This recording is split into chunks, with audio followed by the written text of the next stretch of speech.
Right. So hydration status is not just about drinking.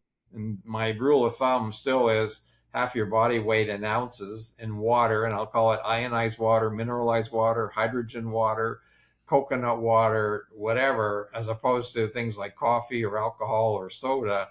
I'd like to replenish your fluid that your body has with sort of, I'll call it nutritional water, if you like, that actually has much more potential benefit for healing. The lymphatic system, that people say, well, yeah, if I get a cold, I can feel something swollen in my neck or in the groin per se, but your lymphatic system is a huge part of your immune system. And for lack of a better term, along with your cardiovascular system, it technically is your sewer system.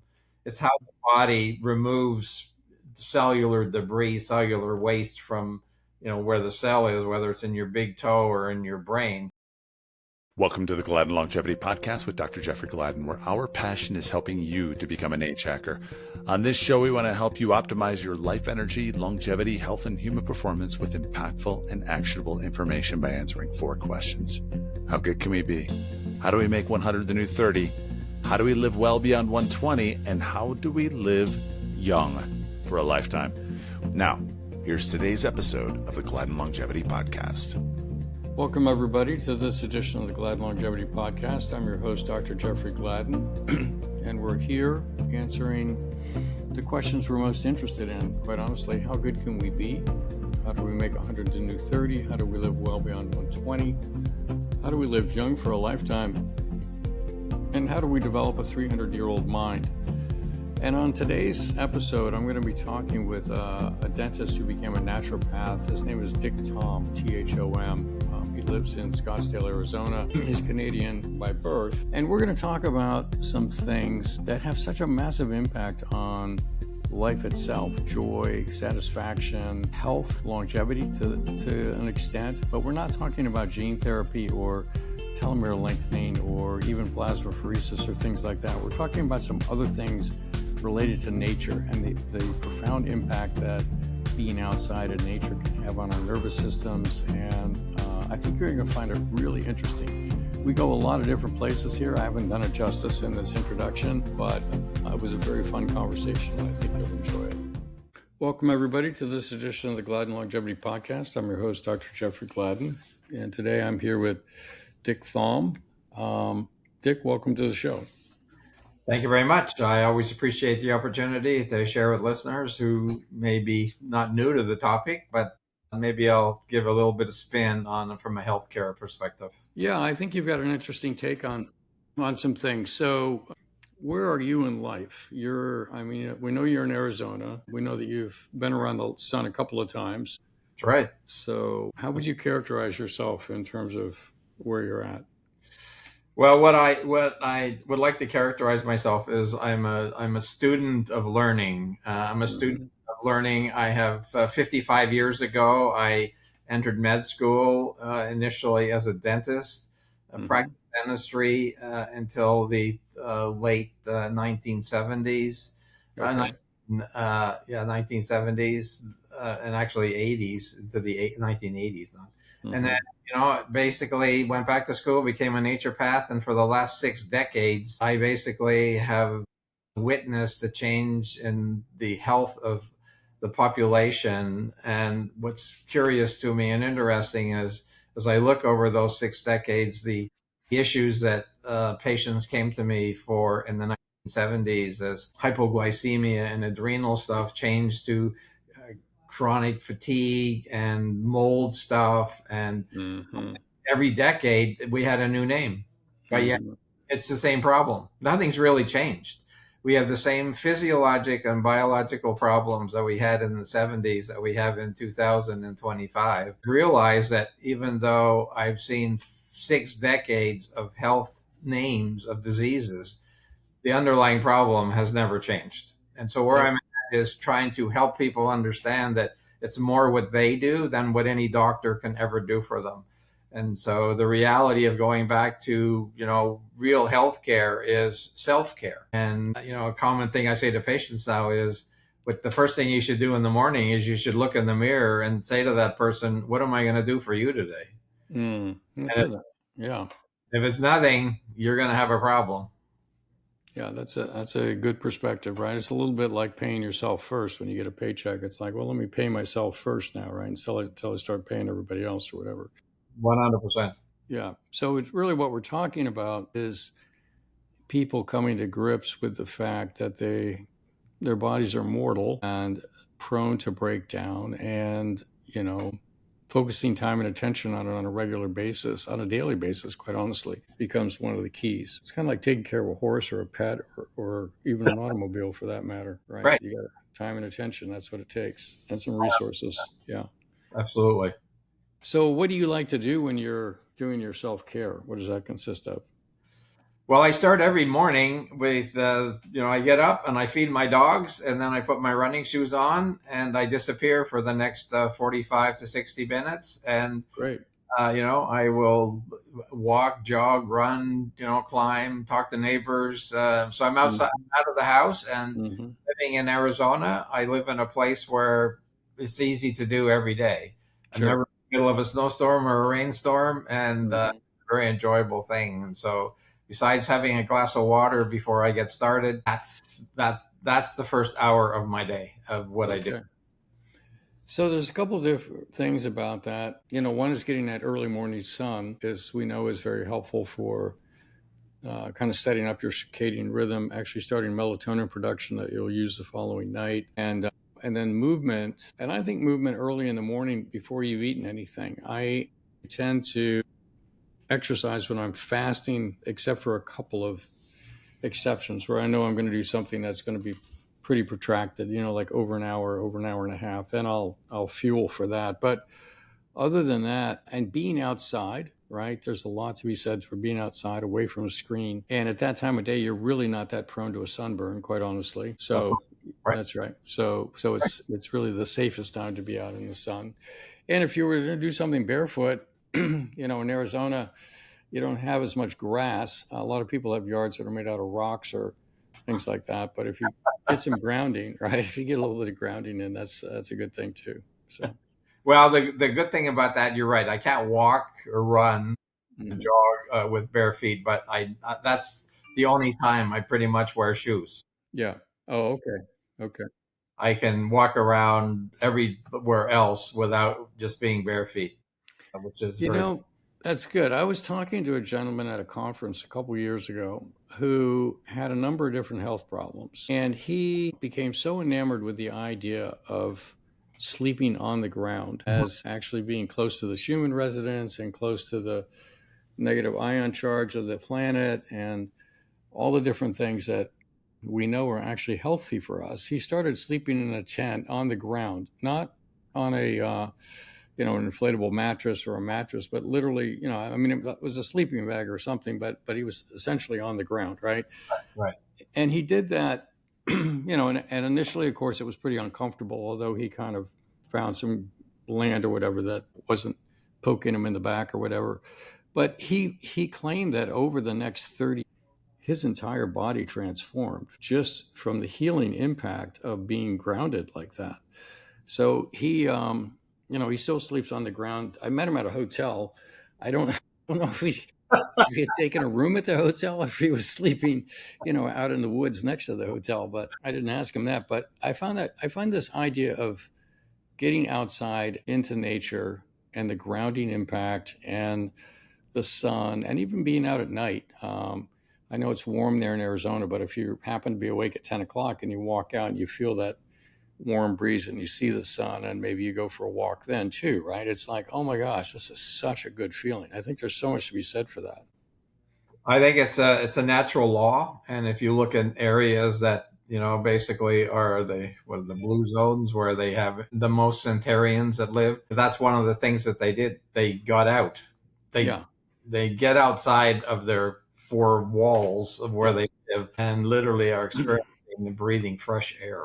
I think that's critical. Yeah. And so, but that raises, you can't do that everywhere, right? It's a little harder to do it in Manhattan. You can't do it in, downtown Denver, or, even downtown Dallas can be difficult. So it comes down to choosing the context in which you're going to reside, really as a health choice as much as an aesthetic choice or a convenience choice, right? So I think that's a really important thing to factor in. Well, certainly the aspect of, you're living in a city, hopefully, perhaps not Manhattan, although I've not been there, is like, are you near a park? Are you near where there's trees? Are you There near you go. grass? Yeah. Are you near where, you can actually get away from concrete, away from buildings and that type of, and so even that is in my patient population anyway, has created the aspect of being supportive. And so, I do what we call basic treatment guidelines for every patient, which includes things like you mentioned, grounding and drinking and moving your body, and eating foods that are ideally more for your temperament, which to me is, for everybody, is the ideal diet that we should all follow, which is something that gets. How does somebody identify that diet based on temperament? Well, I mean, the easiest way to do it is to fill out, the questionnaire. And I mean, there's dozens of books that have been written on temperaments. And, one of the books that I have a long time ago is just, I think it's just called Temperament. Randy Rolfe was the author, and I think she was a lawyer. But in the middle of the book, she has like 18 questions, 18 things to try and help you identify it. And nobody's a perfect, I mean, we're all a mix of whatever, but that at least gives you a groundwork. And then in that book, or any book on temperaments, it'll say that these are the specific foods. And what most people will say, but I don't like those foods, or I don't like those foods. And that's because they're not in balance as far as their own temperament is concerned.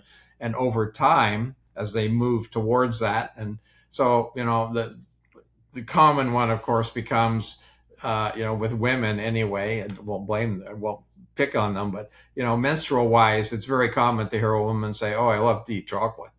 And then after a period of time of, moving health in a positive direction, they'll come in and say, "It's interesting. I don't really like eating chocolate anymore because it doesn't suit her own temperament."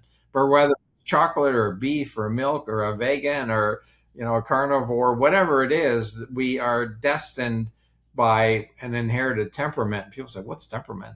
Well, if you've read any of Shakespeare's plays, you will, every character in his play was different temperaments, which they talked a lot about in the Middle Ages. We don't talk about it as much anymore, but it's been prevalent since the time of Hippocrates, 24 BC. I think we've kind of subsumed it into personality almost, right? Like they have this kind of personality, but right. That's right. Sort of tease out the temperament element of that. Exactly. Yeah. So Exactly. I think that's probably how we do that. Yeah. Yeah, it's interesting. One of my approaches to eating is and it's based on some of the testing that we do here. What we find is that when people eat the same thing over and over again, their immune system will start to actually react to it. And if you have a wider variety of nutrient-dense foods where you're not eating the same stuff all the time, we seem to find that people have the most health that way. Their gut biome has the most diversity. Their immune system and food sensitivities are the lowest, and their nutrient status is good because, they don't eat Brazil nuts every day, but they're having them, a couple times a week, and then they're having some artichoke, and then they're having some, asparagus and whatever else, right? So they just keep moving around. It's like you keep moving around and getting this wide variety of nutrient-dense foods, and I think that's a good way to eat in general. So you probably temper that with your temperament as well. So one of the other ideas that came out now probably 10 years ago was the idea of the colors. How many different colors of foods are you eating? That's right.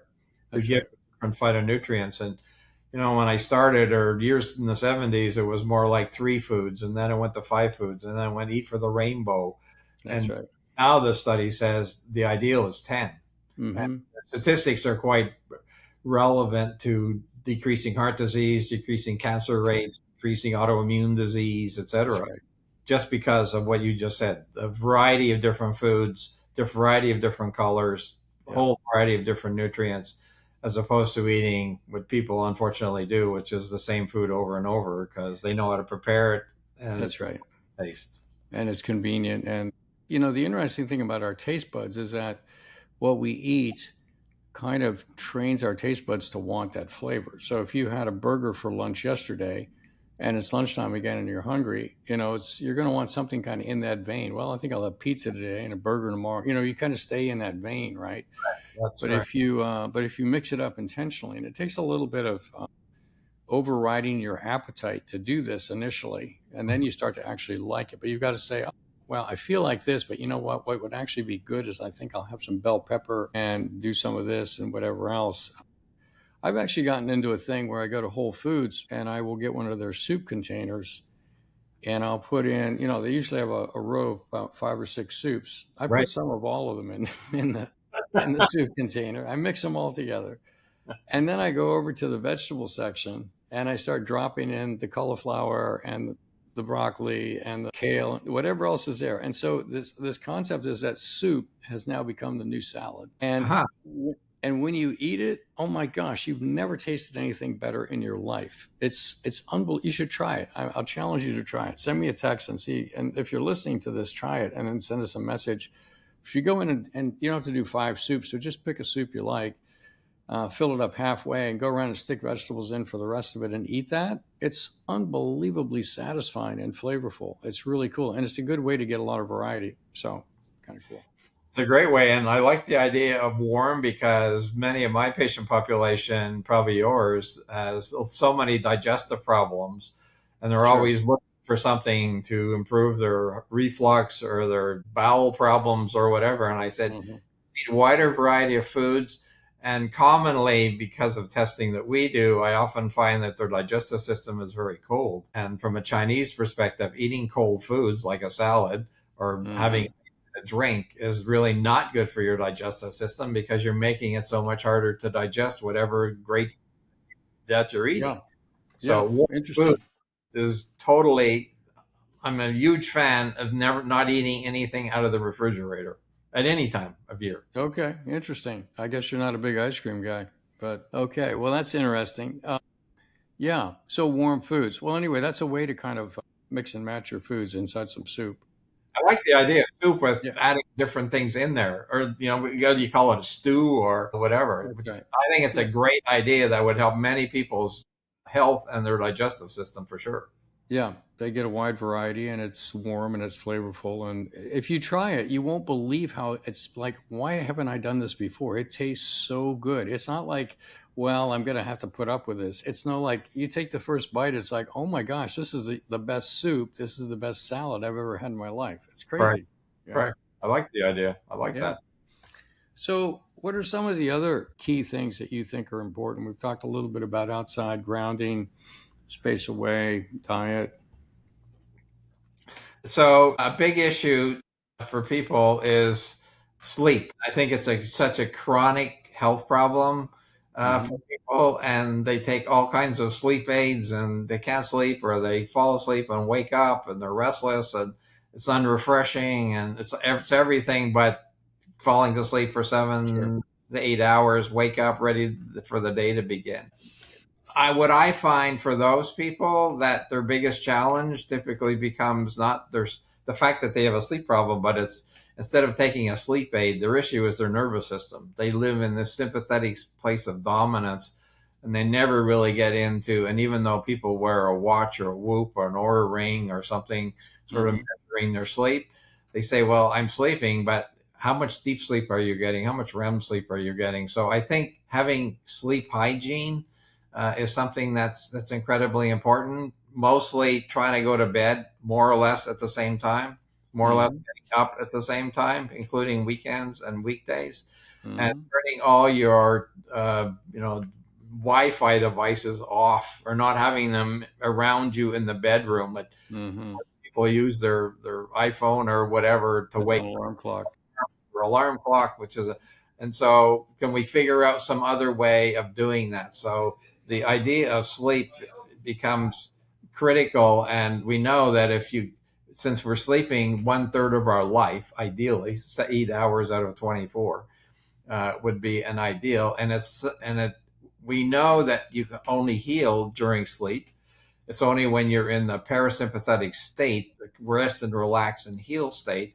And since many people have such poor sleep, it's no wonder that their energy is lacking or they don't feel well because they never get really rejuvenated over time. So I think putting sleep as a priority, just as diet and a variety of foods, is a huge importance for what's going on. I do everything I can. So for many people, we're shutting everything down by 8 or even 9 p.m. Mm-hmm. Goal yeah. Be asleep in bed by 10, asleep by 10:30, reading a book, not on an iPad, but actually reading a real book. Yeah. To do things. Yeah, there's a lot to be said for that, for sure. When you started to chat about this and you were talking about people struggling with their sleep, you mentioned the nervous system, and I agree that, and this may have always been true, quite honestly. I don't know that it's more true today than ever, but people have a lot of stress and they are in sympathetic kind of overdrive. We do a test on people when they come in here called a neurocheck. It's a brain tap neurocheck. We put 2 clips on their wrists and they sit there for roughly 4 to 5 minutes. And with that, we can monitor heartbeat, and then we can also get heart rate variability, and we can also start to intuit through the software, neurohormonal stress, how much energy is actually in the vagus nerve and the parasympathetic nervous system. And it becomes an incredibly useful tool. We just had a guy in who, when I spoke with him initially, and this is not uncommon, he's a very successful gentleman, financially successful, and he said, I no longer have any stress. Like 15 years ago, I was working really hard, things have kind of come to fruition. I don't really have any stress. It's like, okay, well, let's test you, right? Right. Oh my gosh, this guy's system is completely stressed out. I mean, and it's not uncommon. We had another gentleman in who was a very successful attorney who stopped his litigation practice about 10 or 15, maybe 10 or 12 years ago now. He won some very big cases in very hostile environments. And he said, I thrived on that stress, but now that I'm not doing that work, I don't really have any stress. He's kind of now working more on the investment side of things. I said, well, great. Well, let's measure you, right? So again, just completely stressed. And what I don't think people understand, they do now because they see it and they're actually intrigued, is that when we go through stressful situations, that stuff gets imprinted into our nervous system. And it's not just the fact that the stress is now removed and you feel better. We tend to carry that. And the other thing is that as humans, we tend to normalize what's there. Like we don't recognize stress because it just feels like a normal day. It's like, of course I feel this way, right? Right. So if you're listening to this, I think the idea of having yourself tested is really, really good. And if you find that you have not enough power in your vagus nerve, which is bringing all that healing parasympathetic energy into your organs, you can train that, right? You can train that. And so we recommend people using something called Brain Tap, which is basically a visor and a set of headphones, and it uses photobiomodulation and binaural beats. The beat in the left ear and the right ear are like a couple hertz different. Yeah. And you can put yourself into any of the waveforms that you want. So my point about sleep is that you can, in the evening before you're going to go to bed, you can put yourself in theta, which is the waveform just before you're going to doze off, the hypnagogic state. And what I do is if I wake up at 3 a.m, I usually get up once a night, go use the bathroom, come back. If my head is still kind of engaged, let's say, and I'm thinking about something, one thing I've learned is I can never think my way back to sleep. Right? You can never think your way back to sleep. It's like you have to stop thinking, right? So anyway, I'll put on the Brain Tap for 11 minutes and just put on a program, and it's remarkable. It takes your brain and trains your brain into a delta state. Now set it up for delta, which is super slow wave, which is the actual sleep wave. And you actually entrain your brain back into delta, and I take the headset off and I fall asleep again. Right. And so it's to your point, I think it's really about having some hacks to understand the status of your nervous system and then being able to retrain it. So, yeah. Well, 100% it's about retraining. I would agree in many aspects. And, I often say to a patient, what do you think the first stress in your day is? Well, whatever. Yeah. And I say, no, actually, you missed the point. The first stress of your day is when you go from lying to standing, because then your nervous system thinks you have to defend yourself. You're standing up. who's Right. attacking you. So you immediately move in, and I'm sure with your testing and with mine, we see immediately, because it's one of the tests we do in the office, is HRV also. Yeah, Because we find that people go into a stress mode literally from lying to standing. They said that wasn't that's stress. right. Your body thinks it was, per se. And this gentleman, as you said, who thinks he isn't in stress, those are exactly the people who are the most stressed, because they don't Hmm. realize that That's when right. their body is stressed. Yeah, it's been one, quite honestly, when we started doing this test, which we've now done for quite a number of years. But when we first started it, it was actually surprising to me that how somebody felt about their stress and what we actually measured was really so different, or could be so different. There are some people that come in that are really relaxed, right? And they're meditators, or they've been using Brain Tap or whatever, and they look actually quite good.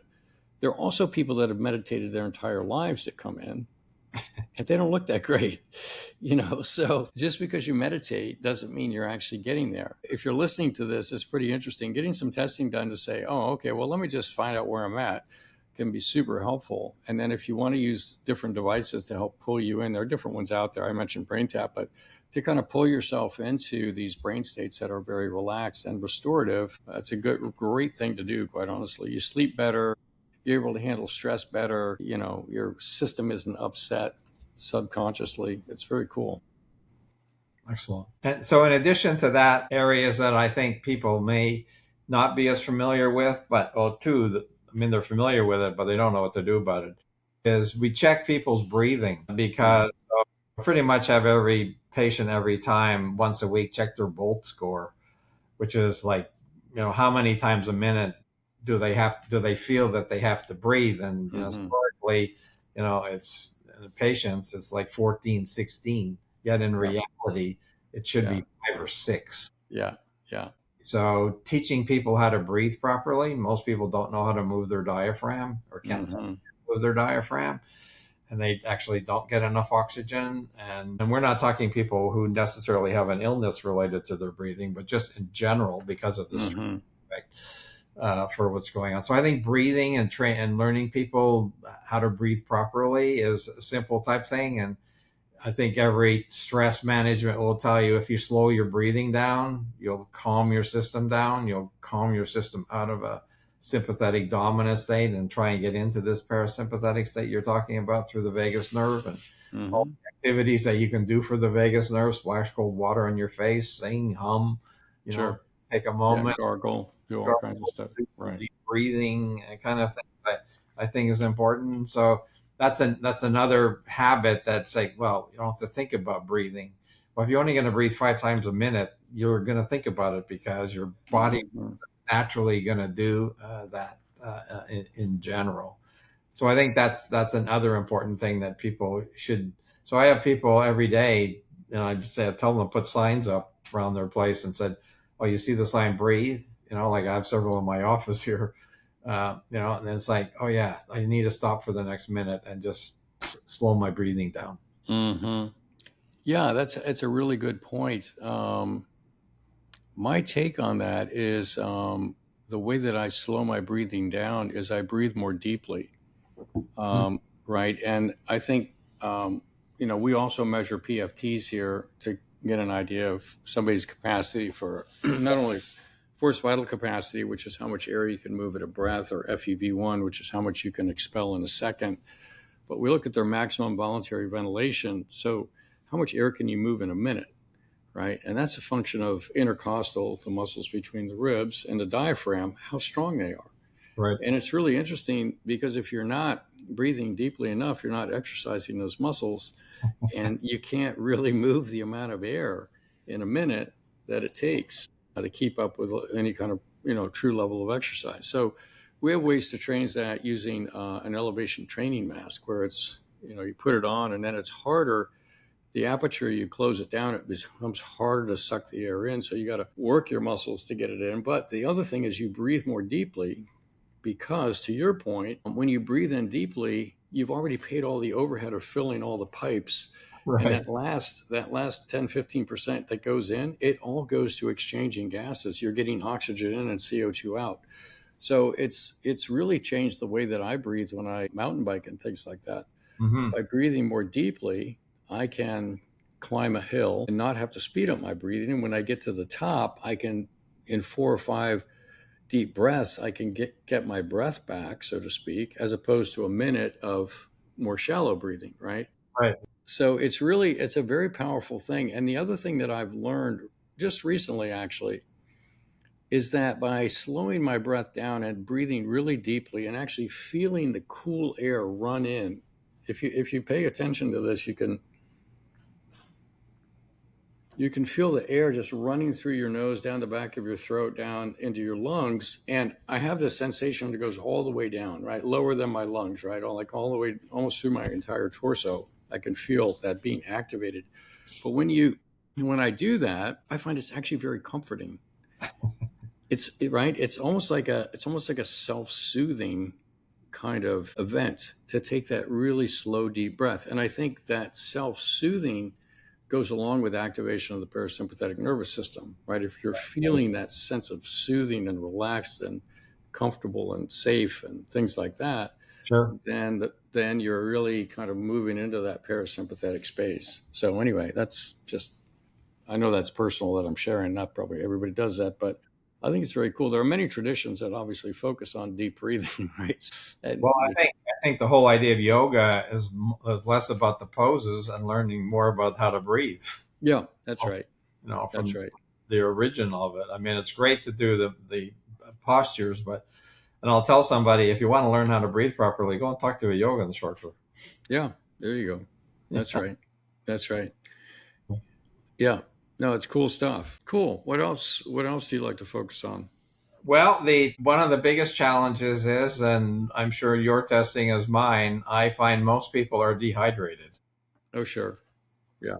And they'll say, well, I'm not hungry. I'm not thirsty. And I said, well, if you are thirsty, you're already dehydrated because you're down about 3% if you're actually getting. So you need to drink routinely throughout the day in order to be able to satisfy your cells, since a woman is about 55% body weight is water and a man is about 60%. And I rarely find that in a patient population.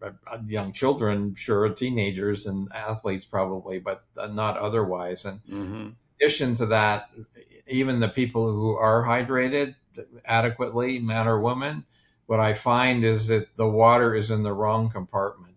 And by physiology, most of that percentage of water should be inside your cell. Physiology says it should be about 2/3. And only 1/3 of that water should be on the outside of your cell, which never happens. So in other words, 66-33. Sometimes it's the reverse. And sometimes if you have more water outside than inside, I'll say, without any other tests, I can tell you that your problem is straight toxicity. I don't know, I can tell you what, but your body can't get rid of even your own endogenous cellular waste of CO2 and urea and lactic acid and Interesting. that the body is making. And so it creates an ocean to dump them into to dilute it, is what you're saying. Correct. Yeah. Right. And so what I found from a clinical perspective, almost always those people are low in protein. They don't eat enough protein for their body mass, and they don't even need enough protein to basically satisfy that the proper compartments as far as their extracellular water. And the other aspect is when you have the ocean, you dump all these great nutrients in there, but they can't get across the cell, because the cell membrane doesn't have the right charge, which is what you talked about earlier about the gentleman who's sleeping on the ground, or the natural ions in near the water, or a waterfall, or walking in the forest after a rainstorm, where we're getting the natural negative ions to replenish that. But with the amount of toxicity that's sort of in our environment and the cell membrane that doesn't allow it in, you can't get nutrients in or hormones in or anything else, and you can't get the stuff out of the cell that you need to be able to be, to have a healthy cell. And the stuff that Warburg found in the 30s was that to have a healthy cell, a cell membrane, you need about minus 80, minus 70, minus 80 millivolts. And yet any unhealthy cells, like a cancer cell, has about a minus 15 millivolt. Right. No wonder it can never be a healthy cell, because you don't even have the right charge. It's like having your laptop where the light comes on and says you're in low battery mode. We can't do all the functions because we don't have enough power to do it. Right. So hydration status is not just about drinking. And my rule of thumb still is half your body weight in ounces in water, and I'll call it ionized water, mineralized water, hydrogen water, coconut water, whatever, as opposed to things like coffee or alcohol or soda. I'd like to replenish your fluid that your body has with sort of, I'll call it nutritional water, if you like, that actually has much more potential benefit for healing. Yeah, I would agree with that. I think using good quality salts are helpful also, like a good Celtic sea salt or something like that. Yep. So you get the right minerals in. A lot of people are mineral depleted, getting the water in, getting the toxins out. Yeah. Well, that's cool. It is interesting how good you feel. And if you're listening to this, just remember, it's interesting how good you feel when you're in the woods, right? In a cabin, or you're about to go fishing, or you're about to go hiking, or, whatever it is you're going to do outside, or even at the ocean, right? You're going to walk the beach or get in the water.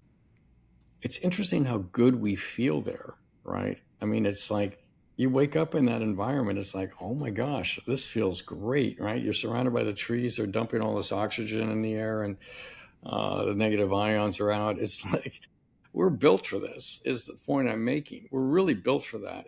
And I think part of our health is actually being inside structures as little as possible, almost on some level. I'm not advocating we go live in a tent, but the idea of being outside as much as you can is no downside to it, I think.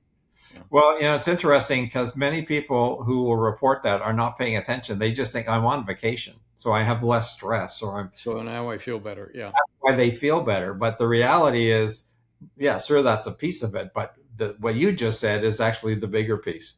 Getting away from, concrete, actually allowing the earth to give you the electrons back, the earth, the water, the trees, the oxygen, etc. And, even if we look at where's the first place we get electrons from, of course, it's the sun. It's light, per se. And what do we need sun for? We need sun to grow plants. So we eat the plants because it gives us some electrons and some energy. Yeah, I mean, that's the way nature works. Yeah. And we've got away from that because, people, they stick something in a microwave and think that's nourishment. No, exactly. Yeah, so, it's terrible. Getting those electrons in is absolutely critical in order to, and everything you just said, the cabin, the camp, woods, et cetera, is, that's why I said, if you live in a city, hopefully you can find a park where there's at least some grass and some trees that you can get around somewhat of what nature ultimately is trying to provide us with. That's right. We mentioned Manhattan earlier in the podcast here, and I've been in Manhattan, I don't know how many times, a lot of times, quite honestly. But I find that Central Park is such an amazing park. Like, I think it would be completely unbearable except for Central Park. But if you get in Central Park, I was in there doing a run one day, and I just kept taking the fork in the path. I just kept taking the smaller fork and the smaller fork and the smaller fork. I tell you, I ended up in a part of that park where I couldn't see the city. I couldn't hear the city. Wow. I was just surrounded by the trees and the land. And I'm like, my gosh, this is in the middle of Manhattan. I can't hear or see anything but nature here, right? So, and it felt so good. So the point you're making, if you do live in a city, is to find, what is your escape? Where can you go forest bathe, right, so to speak, or whatever it is you want to call it. So yeah, it's super important to get that in. I actually started here in the offices. If I have a break, I walk outside just to get a little sunshine for 3 minutes and, get some fresh air and whatever else. I think it's super healthy to do that every opportunity you get. It's like anything. Nature has got away from it. And I don't know Growing up in Canada, one of the things that we used to do is you go outside and play, and now you look at kids and what do? They come home from school and they go and they sit on some tablet and they exercise their thumb. Where's the games of tag and basketball and baseball and soccer, type of thing that we used to just naturally just go outside and play in the park. And it's like, it doesn't happen anymore. You drive around park and it's like, how come there's no kids playing? They got dogs in there, but where are the kids that are supposed to be playing? It's like the kids are hiding indoors somewhere. It's like, wow. Yeah. He ever changed, significantly. I will say this. I've got a son that lives in Denver who's married, and they just had their fourth child. They have two boys on the either end of the spectrum and then the two girls in the middle. And she runs a school. They live in Colorado, but she runs a school in San Francisco because they used to live in that area. And it's a tree school for preschool. So these little 2 and 3-year-old kids are in the park outside exploring. It's like the classes are like 2 hours long or 2.5 hours long, right? And they get a break and they have lunch and they do, snack, whatever they're doing. But the beauty of it is they're out there with the pine cones and the squirrels and they're, feeling, and if it rains a little bit, they put on their hoods and they're getting all that exposure. And so with their 4 kids in Colorado, they actually live in a house that's right across the street from a park. And then my son, he's a mechanical engineer, he built a pump track in his backyard. So they ride there and then they go mountain bike. And then so they have their kids outside all the time. Oh, they turn their front yard into a regenerative farm. And the kids are always out there picking the berries and doing this and that. So, my point is that even if you live in sort of the suburbs or whatever, it's a mindset. You can actually find access to these things. You don't have to have your kids on a tablet. And yeah, they're on a tablet, 30 minutes a day or whatever, but they're outside, 10 times over that. Right. So it's kind of cool. Right. Yeah. Very cool. Another area that is probably not talked about very much that I find is pretty routine. In fact, I'd be hard pressed to find a person who has an optimal functioning lymphatic system. Yeah, tell us about that. You mentioned, I saw that in your notes. The lymphatic system that people say, well, yeah, if I get a cold, I can feel something swollen in my neck or in the groin per se. But your lymphatic system is a huge part of your immune system. And for lack of a better term, along with your cardiovascular system, it technically is your sewer system. It's how the body removes cellular debris, cellular waste from, where the cell is, whether it's in your big toe or in your brain, and it moves it to a way to be excreted from the body, in general. And we know that naturally since the lymphatic system, unlike the cardiovascular system, it doesn't have a pump. There's nothing that's pumping the lymph around. Except the muscles in the legs or whatever, It's your muscles. Yeah. So that's why movement becomes so important, because that's one of the ways you are actually moving your lymph. That's why sitting still all day, you get lymph congestion in your ankles are swollen, or you see the outline of your socks at the end of the day because you haven't moved enough to move your lymph out. So, we recommend things like dry skin brushing before bed, and we recommend castor oil packs and those types of things, which historically have been using to support the lymphatic system. And, I find a lot of people, whether it's brain fog or headaches or different types of things, you often see that their lymph is congested in their head and neck area, and they literally get it in or out. And it's only in 2013 that they so-called discovered that we have a lymphatic system in our brain. Yeah, the lymphatic system. Yeah, that aspect. And what I just read recently is that system was discovered when they were doing research for Alzheimer's and dementia. And they realized with the studies that at nighttime, our brain cells actually shrink, which gives more space for the lymph to move around. I've seen a picture of how active the lymphatic system is at nighttime, which is going back to sleep, how important sleep is. That's right. Because that's when your body is removing all this cellular debris, moving it, towards your colon, moving it towards your lung, moving it towards your kidney, so that in the morning, first morning urine is strongest. The first bowel movement ideally is earlier in the day. Our breath is stronger in the morning because we're removing all these waste products from the body. So supporting a lymphatic system. And what's interesting in medicine, it's the one specialty where there's no specialist. That's right. No, there is no a lymphologist. There's Right? no lymphologist. Every other organ has a specialist except that one. Well, fascia. There's no fasciologist either. I don't think. Right? No, that they put them into the rheumatologist category, but I don't Yeah, think that's right. rheumatologists deal too much with the fascia. They just deal with the joints and the muscles. That's right. You know. No, it's an interesting point. I was at a conference with Shelley Jordan, and they were talking about the lymphatic system. And I forget who the presenter was. This was several years ago, but they were talking about the fact, and I actually put this in my book, that the lymphatic system, of course, works at night during slow wave sleep, as you were talking about. Yeah. But it seems to work best when your right cheek is on the pillow, as opposed to your left cheek. You actually improve lymphatic flow with the right cheek on the pillow. So I had been sleeping with the left cheek on the pillow when I heard that, and I thought, you know what, I'm going to swap it around. And it's a little.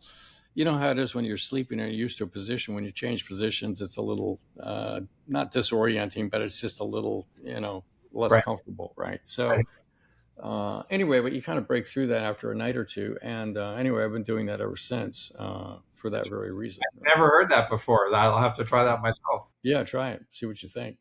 So you're going to put vegetables in your soup and you're going to sleep with your right cheek on the pillow. It's good stuff. Totally. And the other aspect which I ended up writing a book about is the effect of people's thoughts and emotions.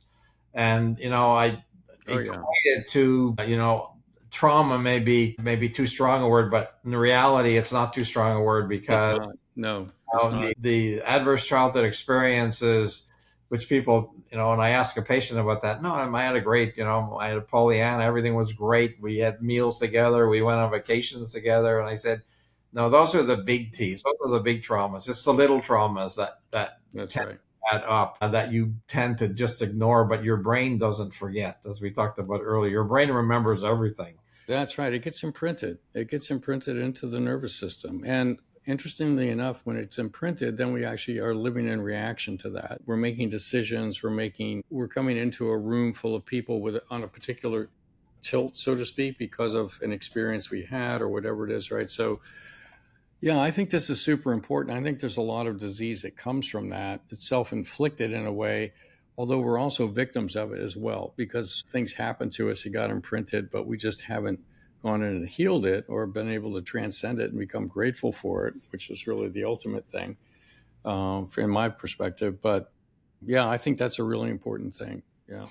Yeah, and what you just said, Gabor Mate, who probably is one of the better known people and has researched and written books about the effect of trauma, his own personal trauma, he was growing up, per se, saying up to 80% of people's chronic health problems has a root in some form of trauma, and then piled on top of that are people's experiences. And the experience that still to this day amazes me, how things get imprinted on the brain, this is years ago when I was still living in Portland, Oregon, for whatever reason. And Portland, Oregon is the city of roses. So I have no idea why this person lived there, because she had anaphylactic reactions to roses. How could you live in every household has a rose bush? How can you live here? That's like setting yourself up. How can I best set myself up for failure? So for whatever reason, I don't know why, I had an artificial rose in my office. Okay. And she had an anaphylactic reaction to it? She walked in and had an anaphylactic reaction, took out her EpiPen. And I said, what the hell? It's the rose. I said, it's an artificial. But it was so imprinted in her brain that her body responded. Right. There it is. The classic example of there's no reason for it, but yet her brain said, that's a problem. That's You're right. gonna have a problem. That's right. What you said about imprinting on the brain is something that I think we all should look at. Don't think they have an issue. Invariably, at least patients, in my experience with chronic illness, it is an issue that we need to be mindful of, for sure. Yeah, I think I forget who wrote the book, The Body Keeps a Score, but I think these traumas all live there. They're in the fascia, they're in the nervous system, they're in the way our posture, all these things. And it's so important, if you're going to optimize your health, to kind of understand, there has to be a deconstruction process where I actually go in and discover what these are and then go back and heal these things, right? Because if you never get to the root cause of it, you're never going to actually be able to get beyond it. And I think that sometimes cognitive therapy is not enough, right? Because it happened in an experience. And I think the best way to actually get over it, once you do the understand what happened, et cetera, forgive everybody involved, including yourself, it sometimes is to have another experience that overwrites the software. Correct. Right? Because when you do that, then it's like, oh, I have a new reality, right? Otherwise, it's like I'm still living in the old reality, even though I know it's not true, but I'm trying to live not in that, but in something else. But it's when you rewrite it, you see what I'm saying? But when you rewrite it, it's like, oh, okay, well, now there's just a different reality. So it's pretty cool. The last book I wrote, that's exactly what it was about. It's rewriting that. And so you have a new reality when you have the same trigger, whatever right. trigger is. That's right. Without even knowing what the trigger is half the time. Just like this lady with the roses. I mean, she knew the trigger, but like, why did an artificial rose trigger you to have an anaphylactic reaction? Yeah, exactly. Yeah. The mind is a powerful thing. Very much. Well, Dick, it's been a pleasure chatting with you. Appreciate you coming on the show. I wasn't sure exactly where we were going to go, but we ended up going some interesting places. So it's good. Well, I appreciate the time. I appreciate the opportunity. And, listening to your experiences, I have 2 new things to try for myself. The soup. Well, there you go. Good. Right. Likewise. Like you always learn. That's why I feel I'm on this planet to keep learning and to try and share as much as I can with other people before I leave and go wherever. That's it. Yeah. I think it gets fueled by eternal curiosity, really. I'm just eternally curious, right? And I think if you go into it without attachment to the current construct, but it's like, okay, I'm just eternally curious what's really out there, right? Then I think you have a really wonderful life of growth and development and, progress. So, yeah. It makes it fun. That's why I'm still doing this after 55 years. So, yeah. Enjoy it. My wife calls it my hobby. Well, there it is. Nothing better than a good hobby. Absolutely. 100%. All right. Yeah. Dick, great to see you. Thanks so much. My pleasure. Thanks for the time. Thank you for listening to this week's episode of the Gladden Longevity Podcast. If you would like more information on what we've discussed or other topics, please reference the show notes or go to GladdenLongevityPodcast.com. You can also find us on Instagram, Facebook, and Twitter by searching Gladden Longevity. If you've enjoyed this podcast, please subscribe to get future episodes delivered to you and share our podcast or this episode with someone in your life that you may find benefit. Thank you for listening. We'll be back next week with another exciting episode. The Gladden Longevity Podcast is provided for informational purposes only. It does not constitute medical advice. This content is not intended to be a substitute for professional medical advice, diagnosis, or treatment. Always seek the advice of a physician or other qualified health provider with any questions you may have regarding a medical condition. The use of any information and materials linked to this podcast is at the listener's own risk.